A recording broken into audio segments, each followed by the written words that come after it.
Welcome to the Modern Nurse Podcast. My name is Emily Knife, and I am your host today. And today we have a very special nurse practitioner here to talk about so many different topics. But she's a mama, she's a nomad, she's an author, she's a plant medicine educator and advocate, and so many other things. Let's go ahead and dive in it. Lora Solomon, thank you so much for joining me today on the Modern Nurse Podcast. Thank you, Emily. I'm so grateful to be here and excited about what you're doing in the space. Yes, of course. So, Laura, let's go ahead and dive into your background. So, I know you're a nurse practitioner. So, are you currently still practicing as a traditional nurse practitioner? That would be a hard no. I Um, already knew that answer. my my most recent I kind of maybe I should back up a little bit. Yeah. So I actually kind of got started getting into healthcare in high school. I went to no one in my family went to college. It just wasn't part of our family culture, and my family was very religious. Like the only book we were allowed to have in the house was the Bible, and like everything else was considered like we don't need to read anything but the Bible, right? Yeah. So that was the kind of space I was growing up in. But in my high school, we had a vocational school, so you could go half the day for a vocation. And so they had things like plumbing, food services, small engine repair, cosmetology, and nursing assistant was one of them. So I was like, I'll do that. It was really more like, let me just get out of here and do that. So I went I did love it. I loved learning about biology and the body, and so that was great. But then when I finished high school, I didn't go into healthcare. I had a job at a factory, and then I ended up kind of moving in that. So it was in my mid 20s, and I was working in a sales job at that point in a health club, and I met a nurse and I saw what her salary was, and she said she was a traveling nurse. And I'm like, wait a minute, you travel? You're a nurse? And I was like, I don't want to do that. And I think it was like June. And I decided like that day, and I was in nursing school by the next month. Like Wow. and so I and the other thing is I said, oh, I can be an RN and it's only going to take me 26 months. Yeah. So I went to an associate diploma program in a Catholic nursing school. I mean, it wasn't like I had this lifelong mission to be a helper Right. healer, at least. Yeah. And I remember when I was applying, the director said, "What makes you think you would be a good nurse?" And I said, "I don't know. I think I'm kind of calm. I think people feel calm around me." That was my answer. I was like, know what I was doing. But I got in, and so as soon as I got in, I got very excited about the intensive care unit, the drama of the. Yeah. And now that I understand a whole lot more, what I understand is many nurses have a trauma history, Yeah. and we are attracted to the kind of trauma, of the life and death. We want to be in the ER or Yeah. the intensive care unit. Like I wanted to be on the code team. I wanted like all the excitement, the adrenaline, and I wanted to feel like I was saving people. So that was very exciting and for a while. But Mhm. very almost as soon as I got into nursing, I actually laugh because I'm going to age myself, and that's okay. Was when Bill Clinton was running for his first term, and he was really running on this universal health care Yeah. policy, like Yeah. health care for everybody. So this was way before Obama, a long time ago. And I could see, I was like, what's happening here? We're spending all this money for end of life, heroic measures, keeping people on life support. And it just felt wrong. Like there was a wrongness to it. And I even said, and this was also when advanced directives and living wills were first coming into the Yeah. ecosystem. And so um, I would see people sign saying, don't keep me on life support. And then I would see them be kept on life support. Mm. And I was the bedside nurse. I was the one turning them, changing their diaper, Mhm. cleaning their trach, all the things in the intensive care unit. Mhm. And so I got myself all, I kind of got myself all worked up. And I said, why are there no nurses on the ethics committee at this hospital? I said, we're the ones. Why are there? And so I lobby to be on the ethics committee. So there I was sitting there with like the president of the hospital, the clergy, and like I'm just the little bedside nurse in my scrubs with my stethoscope around my neck. But I kind of just started thinking bigger picture, bigger, and I had the luxury to do that. I actually married a doctor while I was in nursing school. And so, but I still wanted my own career. And I remember like being there, actually changing a patient's diaper with somebody, and another nurse would say, "Wait a minute, you're married to a doctor? Why are you even working?" And I want to be here, like I feel like I have Yeah. something to offer and something to do. But anyway, I also realized that, being a bedside nurse, especially in intensive care, is kind of a young person's game. Yeah. I would see these nurses coming in their 40s and 50s, bad backs, bad knees, I was like, damn, Right. this is like a really physical job, Yeah. Yeah. you know, especially in the intensive care unit. So decided I wanted to go on and have a master's degree. And at that point, nurse practitioners were kind of just coming on board. Yeah. Clinical nurse specialists. I don't even know if they still have. Do they still have clinical nurse I specialists? don't think so. No. Yeah. Yeah. So that was kind of the thing to be if you were going to get your master's degree. They didn't even have Mm. doctorate in nursing yet. Yeah, that wasn't Yeah. even a thing. And so I said, I think I'll do this nurse practitioner thing because I don't want to be working this physically hard in Right. my 40s and 50s. So that was kind of the practical thinking. But then during all that, I had two kids, and so that's kind of a long-winded um, answer. So the other thing that happened, like a lot of people with trauma that don't address it, I got Yeah. sick. Yeah.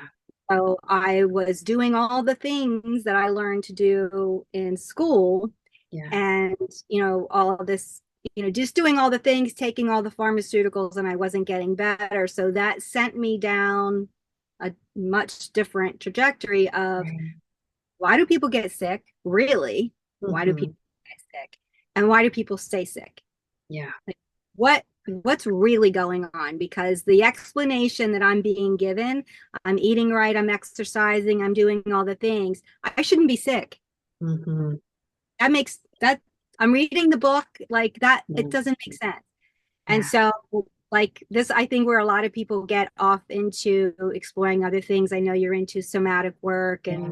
and like that's not anything I learned. I remember there was this one nursing professor. She was like the weird one. Yeah. Everybody knew. Everybody laughed at her. Yeah. Like she came floating in her purple tie dye, whatever, and talked to us for 15 minutes about meditation or something. Mhm. Like that was the extent Yeah. of anything. So that was kind of, so I was already out. I was already like, I can't do this. I can't Yeah. participate. This system is not really designed to help people get well. Yeah. You just can't cash the check that it promises you. It's like Right. it's a bait and switch. Yeah. Yeah. And the other thing is I watched my sister go through a whole thing and ended up dying in the hospital. And Oh my so gosh. she was like a victim of the system. Yeah. So I had that, my baby sister, I had my own experiences, I had my own health. And so I became less and less and less of a fit for the system. I was like, I can't go along with this. This Yeah. is Yeah. this is malpractice in Yeah. my soul. I cannot participate. This is hurting people. Yeah. Wow. Um, so it just became that, like, if I do this, and I finally finished my nurse practitioner thing. Um, Finally got a job doing that. The whole thing, I was in school for 10 years. It took me because I got married and I had Yeah. one baby, and I had another baby. The second one was not planned, and I finally make it through. I get my job, and I got sick right away. As soon as I started working, I got Wow. sick, different illness. And I remember because I was like, what's wrong with my stomach? And then I'm like, I think I have Mm. an ulcer. So of course there I am, like many other nurse practitioners, in the medical sample closet, Yeah. right? Getting a proton pump inhibitor to try to Right. fix it. ulcer that this job that I had spent 10 years in school to get was making me sick. Yeah, it's very hard, and that's why I have a lot of compassion. Well, I think many nurses that I talk to kind of one-on-one, they're Yeah. like they're like I don't agree with what I see, but Yeah. I have bills to pay. Yeah. I worked very hard for this education. They feel somewhat trapped. Right. And I feel like doctors have it even more. Yeah. They Yeah. feel more trapped. And many of them, if you talk to them privately, they will say, I don't feel good Yeah. about the system, but I can't find my way out. And Absolutely. I know, Emily, that's one of the things that you do is help nurses kind of find a way out. I mean, Yeah. Yeah. education, right? Yeah. Yeah. Let's escape. Yeah. Gotta escape. I have an escape plan for that. Absolutely. Yeah. Yeah.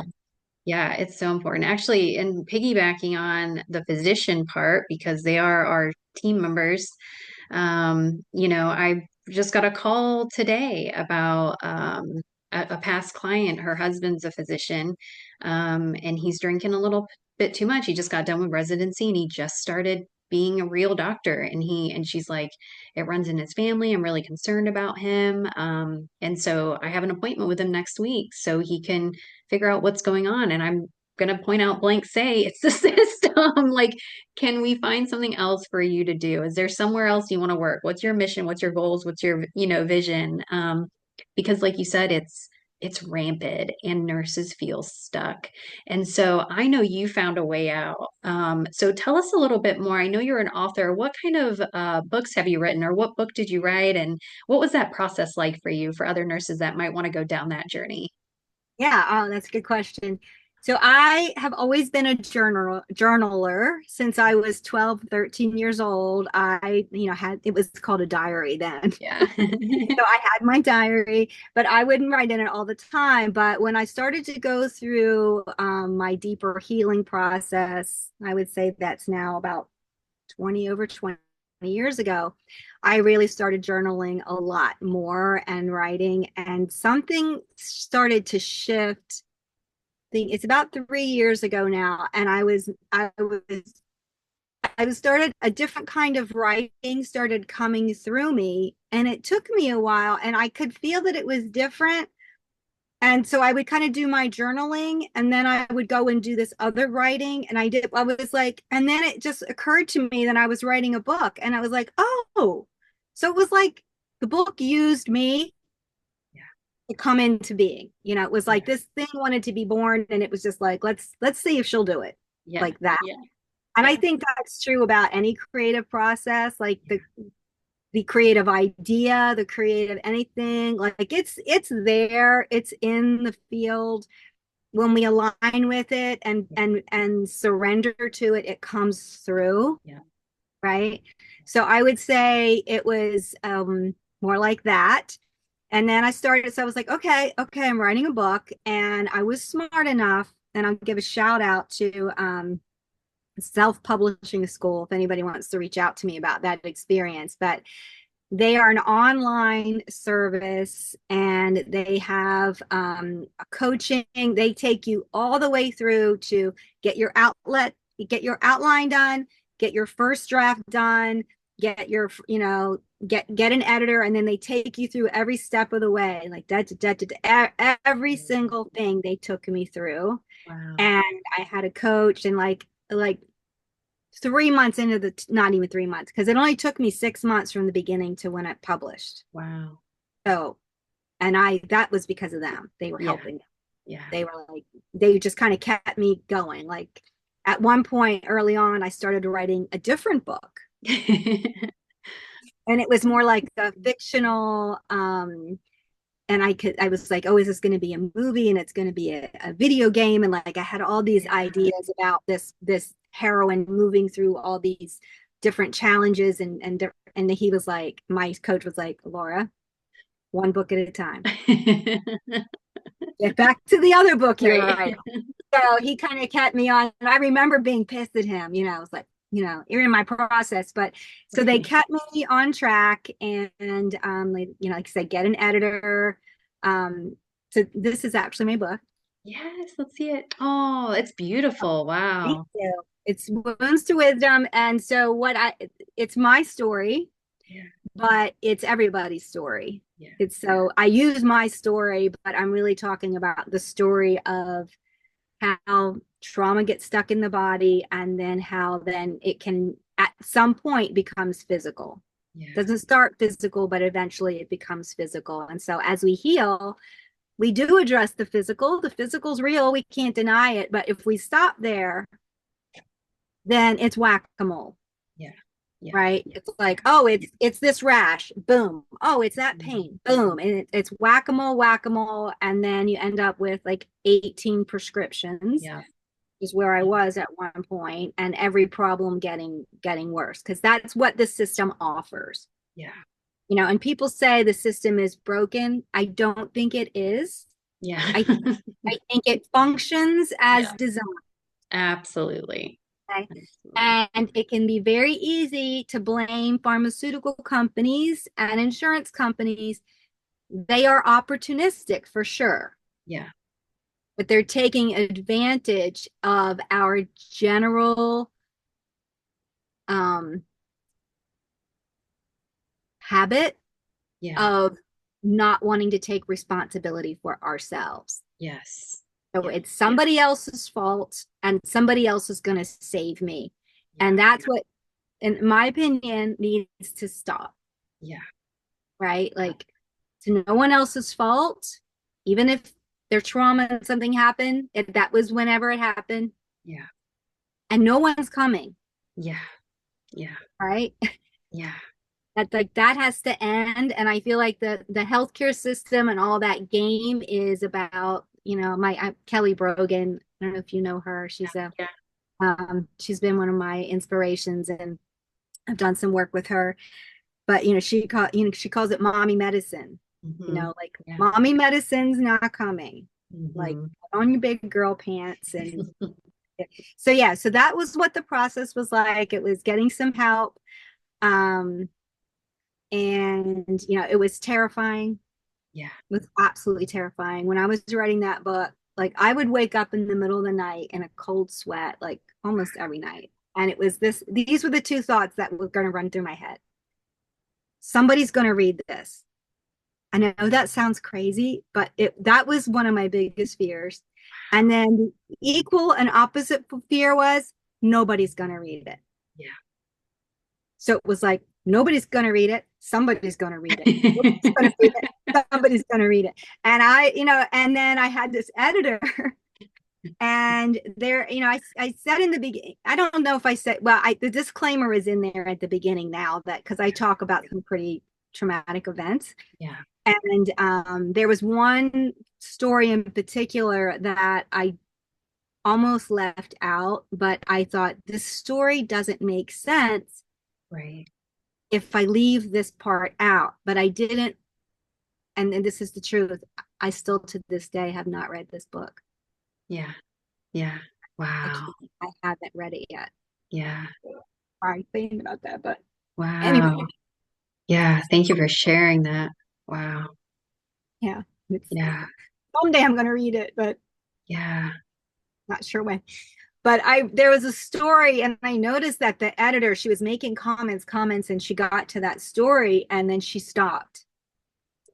And then she said something about, if you're going to write about this, you need to basically warn people that Yeah. this story could be triggering. Wow. And I was in a state because I felt so terrible. And I said to her, I said, do you think I should take it out? And she said, no. She said, leave it in there, but warn people. Yeah. Um, and so, yeah, so sorry, I got emotional there. But I've gotten so much feedback about this book, just helping people, and that means the world to me. Yeah. Wow. Wow. That's amazing. I'm just going to hold space, yeah, for that because that's important that, yeah, it's you told your story. So thank you for putting your story out into the world. Where can we find this lovely book that It's you've? on Amazon. It's on Amazon. Yay, I love some. Did you go through Yeah, KDP by any chance? yes, I did. Yeah, I love KDP. Yeah, Yeah, that's I did. And I had a wonderful person that helped me with the cover. The cover was interesting because I said it's a spiritual book, really, but I don't want it to be like, like all flowy angels flying on the top. Like it's real, it's raw.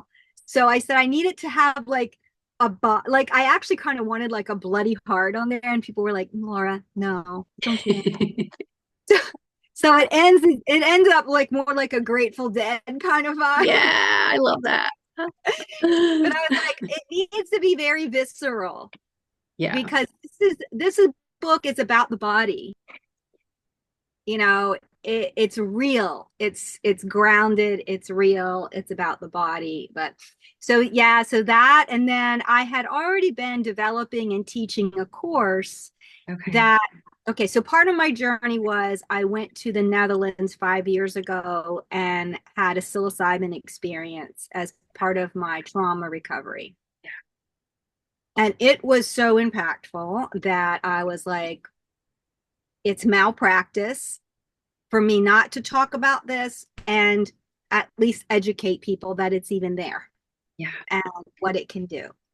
And because I, like a lot of people, had grown up with, this is your brain on drugs. Don't do yeah, that. That's bad. You're going to right. destroy yourself. You're going to do this and you're going to go crazy and jump off the roof or something. Like all the things that people, especially my generation, were told, right? Yeah, We were in the heat of the war, the beginning of the yeah. war on On drugs, drugs. and Yeah, just say no. And then my very religious background was, I mean, we didn't even drink. yeah, Smoking, awful. Drinking, awful. Like right. marijuana, oh hell no. And Yeah, then you start talking about psilocybin or LSD or mhm, anything else, like no, yeah, yeah, no way. So I feel like as a nurse, when I think people trust nurses, yeah, and for good reason, yeah, right? yeah. Um, we have an education, but we're still somewhat approachable. We're not like Mhm. the doctor, right? Right. Um, the God. The Um, God.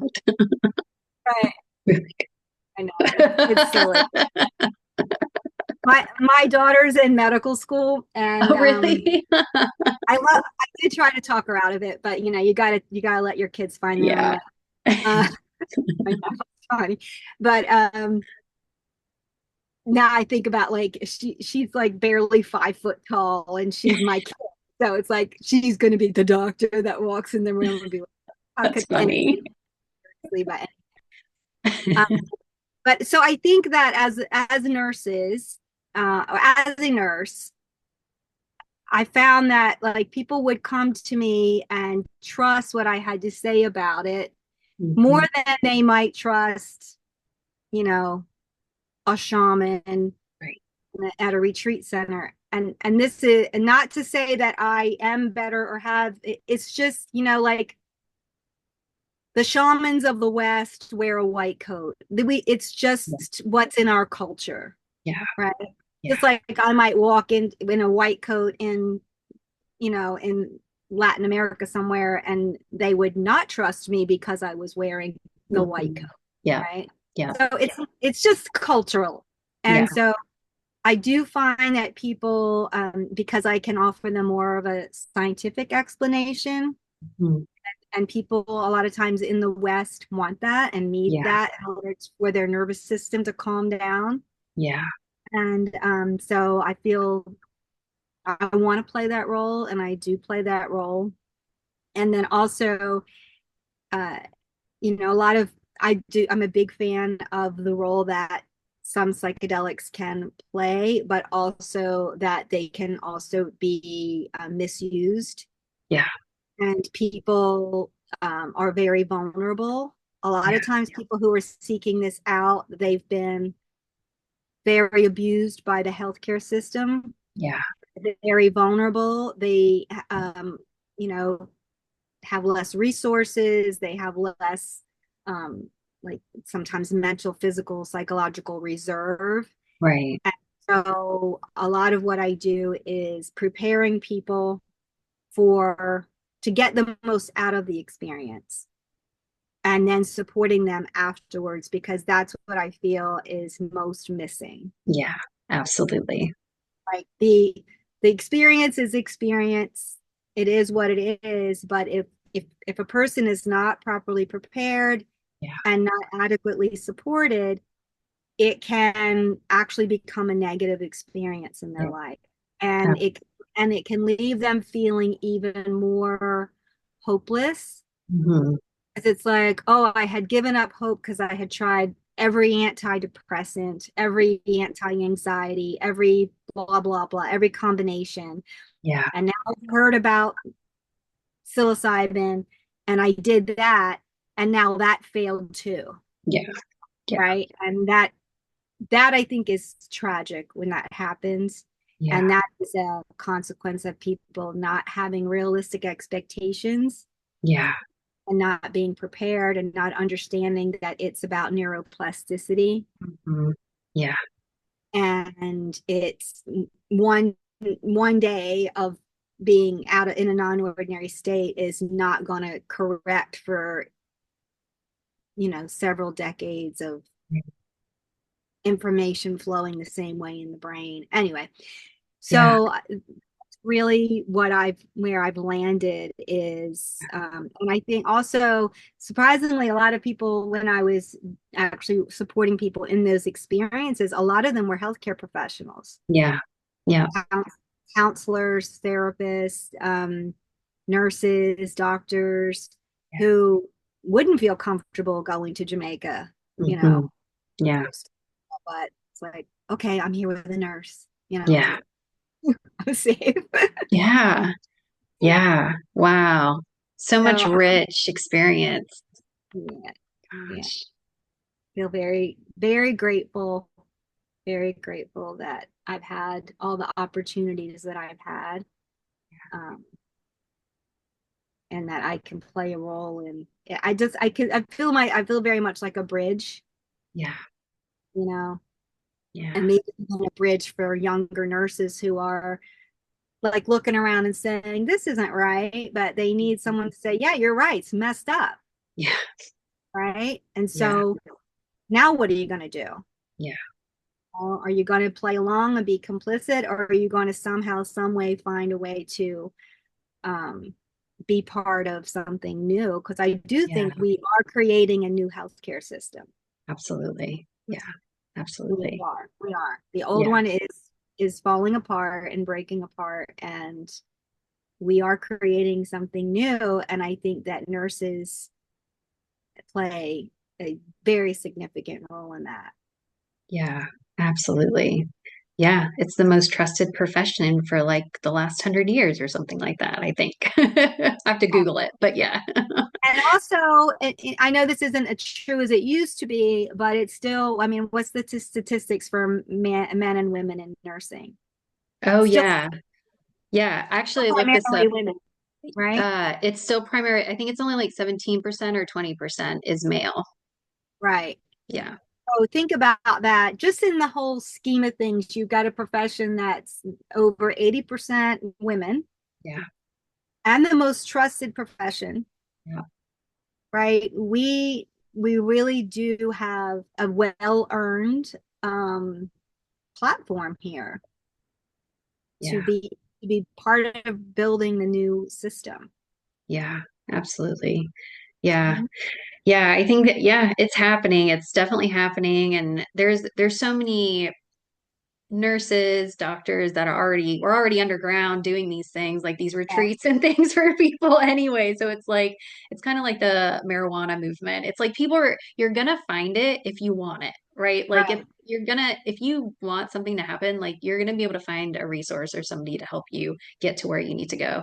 And I think it's very crucial. You made such a great point, and it's something I'm very passionate about is the pre and the post psychedelic experience, because you and I both know, being in that world, that many of these retreats don't prepare the participants. It's like, my friend had this cool experience in Brazil, and now I'm gonna go do it.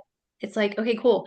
But you know what happens after? All this shit is gonna get unraveled, and you have to have the proper skills so you don't go end your life or you don't go make impulse decisions because now you've been unraveled like an onion and you don't have the proper framework to deal with that stuff. So, like you said, it might become more of a traumatic experience rather than an enhancing experience. So, what do Yeah, you and think? Oh, can go I add ahead. something to that? Yeah, please do. The other thing that can happen is then people get addicted to the experience. Yes, Okay. yes. And so then people keep going back because they want that experience, but they can't hold on to it. Yeah, Right. And so then they become kind of like psychedelic retreat junkies. yeah. They keep reaching. And I don't want to go into like, I don't think there's any right way or wrong way to have a relationship with non-ordinary states of consciousness. Like, that's for everybody to figure out on their own. Yeah. But I can say that if you're not able to bring anything back to when you're standing in the kitchen having a conversation with your kids or your spouse or something, if you can't bring anything back that's that you can ground into your everyday life, Mhm. that's a problem. Yeah, yeah, That that's a problem. It just is. It's at the very least a waste of money yeah. and time and energy, and at the worst can be really negative. All right, I just wanted to say that. So, what were you going to say?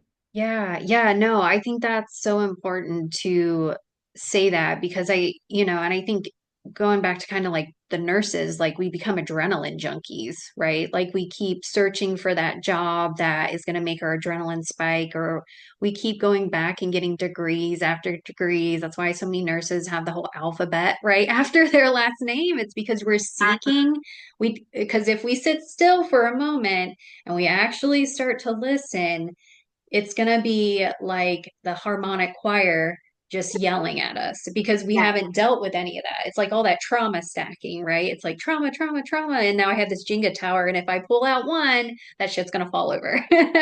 And then that's when you have that burnout thing happen. So, what do you think, kind of going back to like psilocybin experiences personally? What do you think psilocybin helped you with the most? And I'm sure it's a slew of things, but what yeah. did it really open you up to? Um, so I would say when I had my first psilocybin experience, it was the first time in my life I had ever felt safe in my body. No. And before that, I didn't know I had never felt safe in my body. So I didn't even know what I didn't know. Yeah. But if I can look back, like for example, I had a very difficult time, not very, I had a pretty difficult time carrying a pregnancy to term. Yeah. I had contractions the whole time, and I had my daughter 3 weeks early. Wow. My body was in fight or flight. Like it didn't even know if it was safe, let alone carrying a Yeah. child into this world, right? So I didn't feel, I had never felt safe, ever. Wow. Yeah. My mom, there was domestic violence, and my mom was being beat up when I was pregnant. I mean, she was pregnant. So before I was born, and this is one of the things I teach in my course, it's like before you're even born, you Mhm. have a set point. Is this earth safe or not?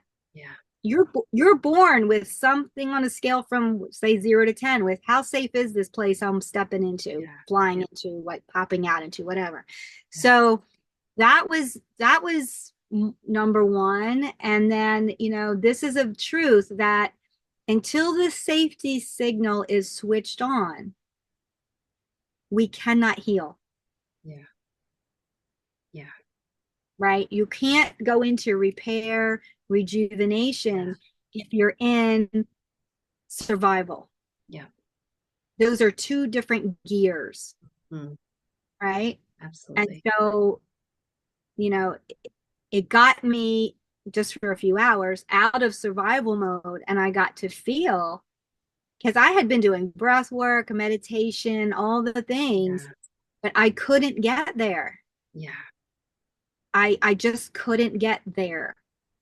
And but it showed me that it was possible to get there in this body. Yeah.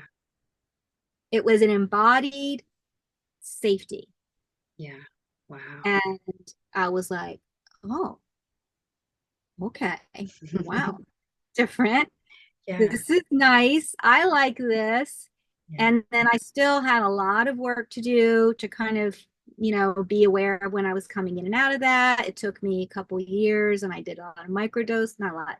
I did some microdosing to end up coming. I was on a medicine at the time. I had been on something for depression for on and off for 30 years. Wow. And, I was basically told, you're never coming off of that. And so I did. Yeah. And so I did. I love that. So I said, screw you, I'm Yeah. coming off. But I have a lot of compassion for, and this is one of the other things that people end up talking to me about, is because a lot of people reach out like, oh, you know, you're the psilocybin, we understand you, and then they'll say, okay, tell me what medicines you're on. And I'm like, okay, well, what are we going to do about that? Because it's a whole process, Yeah. right? Yeah. And so a lot of times I talk to people who have been told, you have basically some kind of permanent chemical imbalance. Yeah. And you are going to have to take this medicine or something like it for the rest of your life. And so that's not true. Right. Yeah. Like the neurotransmitter theory of it's never been proven. Yeah. Never been proven. Yeah. It was a theory, and it was disproven, but somehow, just like, the first one was cholesterol, right? It was Yeah. like, well, cholesterol causes heart disease. Guess what? No, it doesn't. Yeah. Like, how people are walking around on a statin and Oh my an God. SSRI, like a big, anyway, I digress. I could go on and on. But so a lot of what I do is just education. Like, hey, guess what? That was a theory that was never proven. Mm-hmm. Yeah. Like, what? Yeah. What? And Yeah. okay. And so that sometimes takes some education and it's like, oh, all right. And it's a paradigm shift. Yeah. Yeah. It's a paradigm shift and that's what I write about in my book, is that we have the most amazing biotechnology, the most intelligent system here. We're Yeah. walking around in it. Yeah. Like, we are not broken. Yeah. And any narrative to the contrary, I just say I don't buy it. Yeah. Yeah. Can't agree with you anymore. And So that's that's what I said. That's so you asked me what I thought it did for me, is it gave me a sense of safety in my yeah. body Yeah. for a few hours. Yeah. But once I had a taste of that, I was Yeah. like, okay, Yeah. it's on now. Yeah. And it's interesting, that sense of safety. I feel like probably, I'm just going to throw a percentage out. Probably 80% of people made that shit up are probably not safe in their, like, don't feel safe just from speaking to random people and patients and nurses. Like, we're just taught to be disempowered. So we get into a system that empowers us to put our life and our treatment in the hands of others when we are intelligent enough to know what we need, if we just quiet down and listen to our bodies, because it's speaking to us all the time. And Um, I think that psilocybin for me helped kind of make that voice a little bit louder so I could hear it, because I just ignored it for so long. And then it started getting louder. And that's when I started feeling burnt out and getting all these different diseases and disorders. But it was like my soul was restless. And so I think it's important, like the whole depression thing. Yes, I've been chronically depressed, as somebody would diagnose me as, but was it really chronic depression, or was it because I didn't have the tools and the means to fully accept where I was at in my life, and my soul was restless. What I was doing wasn't really serving the deepness of my soul. And I didn't feel supported either within the nursing realm for that. It's So, not right. I it's, think, yeah, one go thing about nurses and doctors, I think as a lot of people who are attracted to this field are not the most likely to break rules. yeah, yeah, Like, just as a personality, we're not always the revolutionary rule yeah, breaker. Um, some of us are, yeah, obviously. yeah, Um, but by and large, and it's not a negative, everybody's different. Some people are gonna speak out yeah, and be a revolutionary, even if they have zero support. And a good percentage of people, it's like the bell curve, right? yeah, People on the end that are going to be out in the front and breaking the rules and saying, no, we're not doing that. And then you have the majority, yeah, I think it's 70 some percent, that are going to, they'll follow along yeah, after it looks like, oh, is it, yeah. Is it safe? what's the saying? What's the saying that leaders have arrows in their back, Yeah, yeah, right? And absolutely. Yeah, you're going to be out in front, and you know, there's this like, no, we don't want to change, keep it the way it is, don't rock the boat, don't, right? And so, yeah, I don't think that medicine in general is a field that supports rule breakers. correct. Yeah, yeah.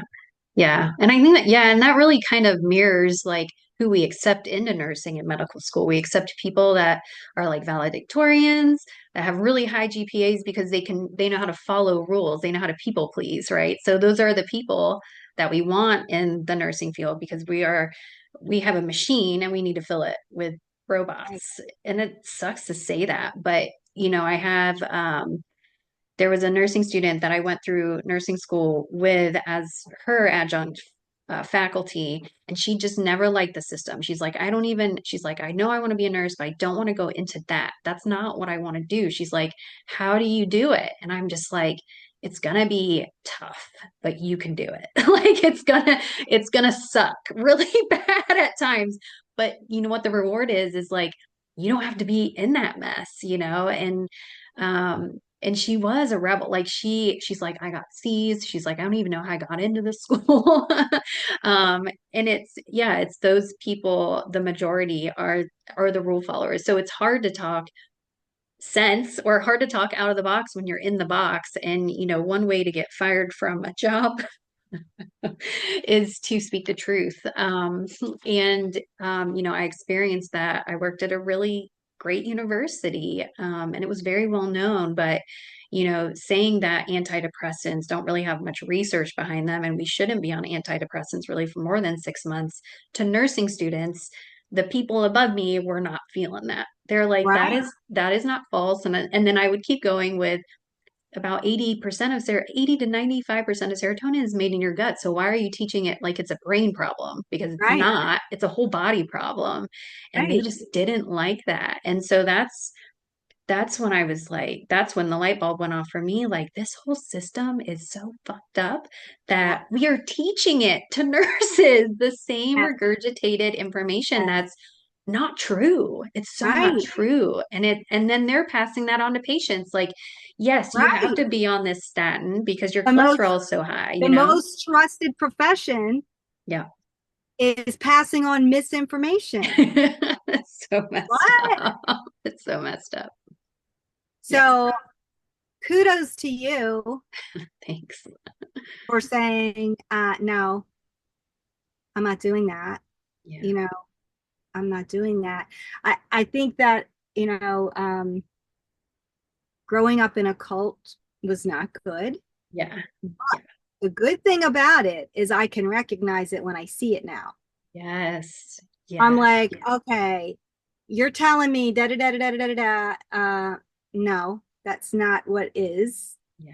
And you're threatening me that if I don't go along with that, in the church it was you're going to go to hell and blah Yeah. blah blah. It's like, Yeah. You know, in that system, it's like we're going to ostracize you and not let you Right. be on the board and not give you your license and not give you our stamp of approval.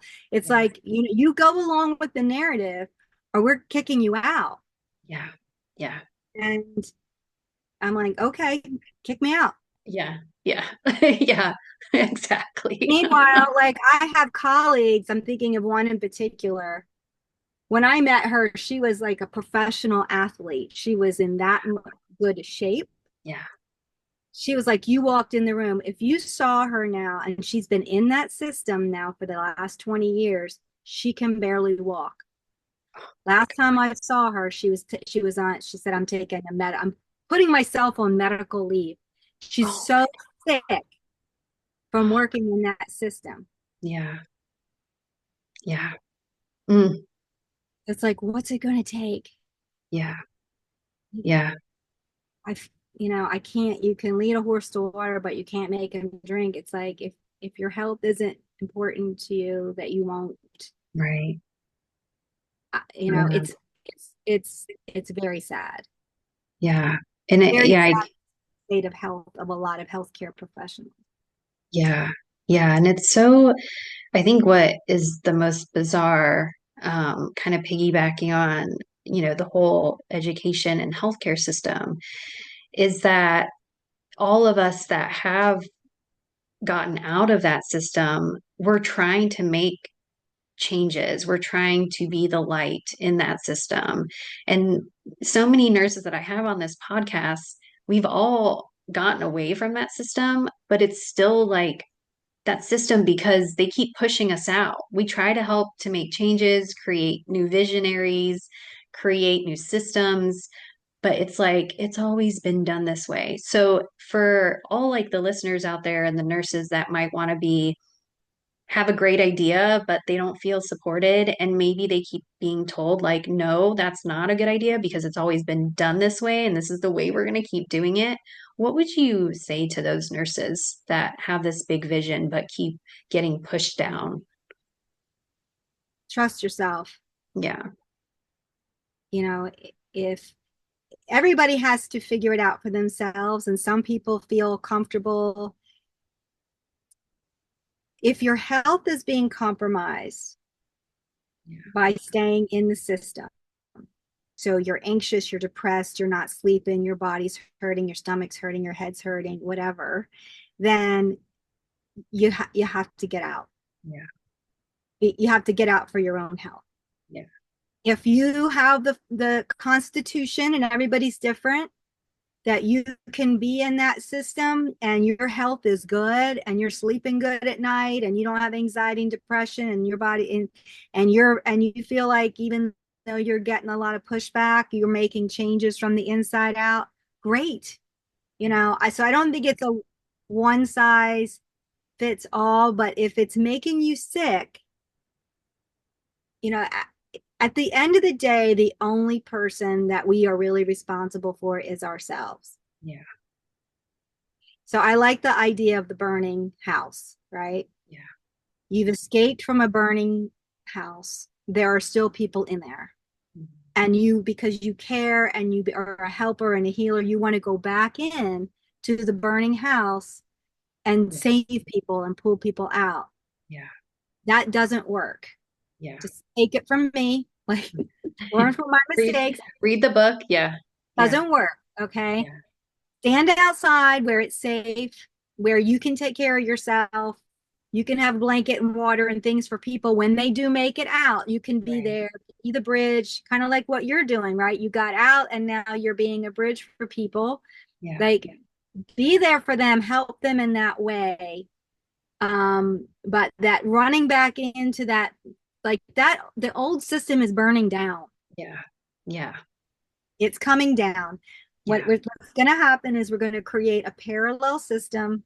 We already have. Yeah. They're going to run side by side for a while, and then eventually the old one's going to die off. Yeah. And Yeah. it's probably going to take some years. Yeah. For sure. Right?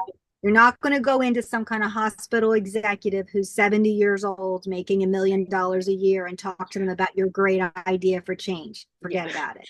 Yeah. That's not going to happen. Yeah. right? Yeah. So it's like create, and there's not just one way to do that too. You can have your regular job and Yeah. be creating something else on the side. It Yeah. doesn't have to be black and white, all or Yeah. nothing.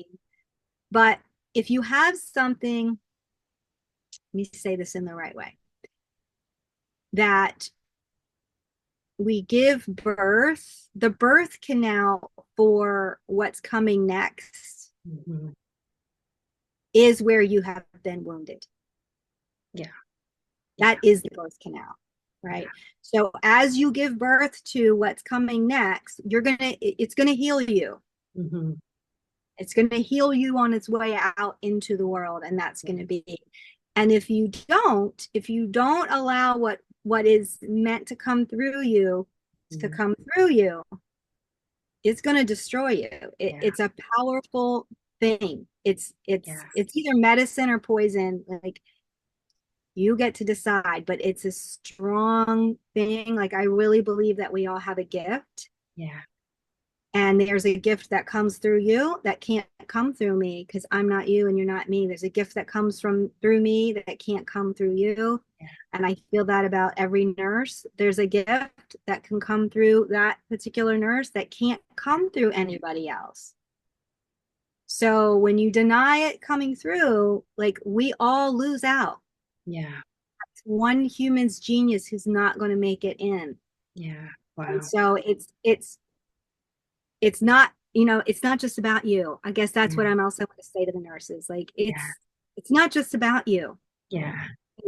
It's Yeah. about the other nurses that are coming, the other people that are coming, your children, your grandchildren, your family, the people you care about. It's the whole human family. It's Yeah. it's it's big and it's exciting. Yeah. Yeah. So, and it's more fun. Yes. Yes. Yes. More Oh my fun God. to be on the wave of what's coming and what's Yeah. being born than trying to keep something alive that's like, it's like that person that should have been taken off life support. Like, Yeah. Absolutely. Yeah. stop, Yeah. just pull the plug. Like, come on. Yeah. And that's a whole nother podcast that we can talk Yeah. about. Oh, yeah. We can talk about that. All right. Well, this has been so awesome. Oh my gosh. Yeah. Laura, you have such an amazing wealth of information and expertise and just lovely wisdom and just so heartfelt. So thank you for being with me today in this space and sharing your journey and your book. I'm so excited. I'm gonna order. I have it up on my web page right now to order it right after we get off of here. So It's actually not a very long book. yeah. I found out when I published, like, you have to have your book has to have so many pages for there to be anything on the binder. Yeah. Do you have a book? I do. I have four. Yeah, Oh, on wow. Amazon. Okay, so I'm Yeah. not telling you know a lot more about this than I do. But anyway, I don't know. I find a lot of books are a lot longer than they need to be. Yeah. Yeah. It's like, wait a minute, you're just saying the same thing over and over and over again. Yeah. Say it and be Yeah. done with it. So it's actually a pretty quick read.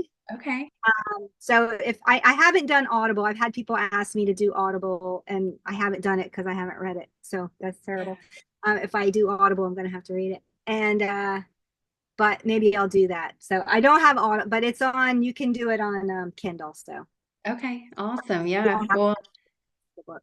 yeah, that's awesome. Well, if you need somebody to read it for Audible, I would be happy to do that for you. Ah, I can do that. Yeah, that would be great. I would all right. love that. Well, I want you to read it first because it's. Okay.